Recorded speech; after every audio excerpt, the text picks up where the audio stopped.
ये प्रोटेस्ट में आप आई थी आज, क्या प्रिसाइजली आपकी डिमांड है और गवर्नमेंट से किस रूल में क्या चेंज करने की डिमांड कर रही है? देखिए, बहुत स्पष्ट रूप से मेरे दिमाग में तो 4 चीज़ें हैं जिसको सरकार और प्रशासन को तुरंत इस पर कार्रवाई करने की ज़रूरत है। सबसे पहले तो क्योंकि इस तरह की घटना घटी है और इसकी जो जांच की प्रक्रिया है, आम तौर पे ये जो डिले होता है, ये जो इतना विलंब है, ये अपने आप में हर तरह से एविडेंस को किल करने की प्रोसेस है। और इस तरह के हीनियस क्राइम में जब एक जघन्य अपराध हुआ है महिलाओं के खिलाफ, और एक पहली घटना नहीं है, देश में लगातार इस तरह की घटनाएं बढ़ती जा रही है, तो सरकार को अपने जो कानून है उसको सख्त करने की ज़रूरत है और एक टाइम बाउंड जस्टिस इस केस में पीड़ित को मिले, पीड़ित के परिवार को मिले, ये सुनिश्चित करना भी बहुत ज़रूरी है। ये जो एक एजेंसी से दूसरी एजेंसी और दूसरी से तीसरी एजेंसी को देने का जो एक ये हर बार एक तरीके से आई वॉश है, ये करने की बजाय सरकार को अपने कानून को सख्त बनाते हुए एक टाइम बाउंड तरीके से पीड़ित को जस्टिस देने की ज़रूरत है। और इसके लिए अगर कानून में परिवर्तन लाना भी ज़रूरी है तो वो किया जाना चाहिए। तो एक तो ये बात हो गई। दूसरी बात ये है कि जो प्रिवेंटिव साइड है, इस तरह की घटनाएं हो ही क्यों,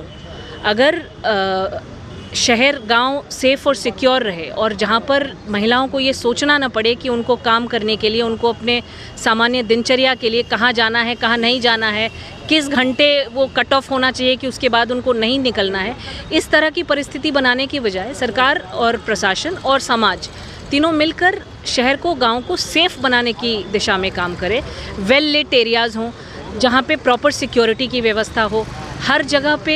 सीसीटीवी कैमराज। हम आज इस युग में रह रहे हैं, आपने बिल्कुल बहुत अच्छी बात कही थी, सर्विलेंस हाईएस्ट लेवल पर टेक्नोलॉजी उसको सपोर्ट कर रही है। तो सीसीटीवी कैमराज, आधे से ज़्यादा सीसीटीवी कैमरा शहर में काम ही नहीं करते हैं। जब आप उनका फुटेज लेने जाइए तो पता चलेगा कि कैमरा काम नहीं कर रहा है। तो इस तरह की एक लचर व्यवस्था को हटाकर एक सख्त और एक सशक्त सिक्योर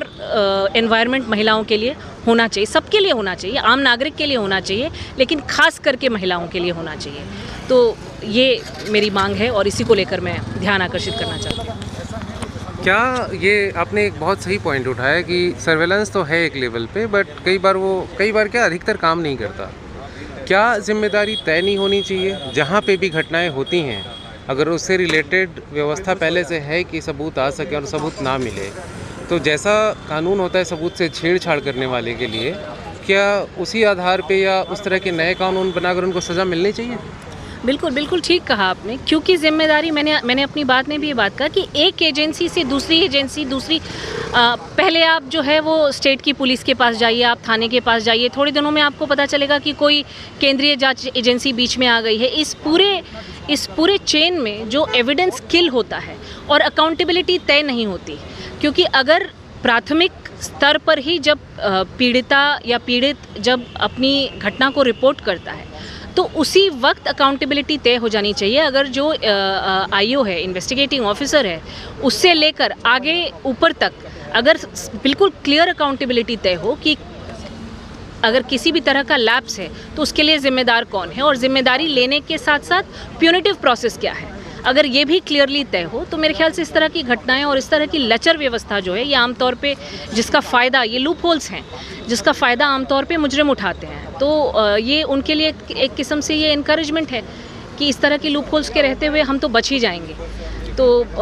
इसको सख्त करने की और सशक्त करने की ज़रूरत है।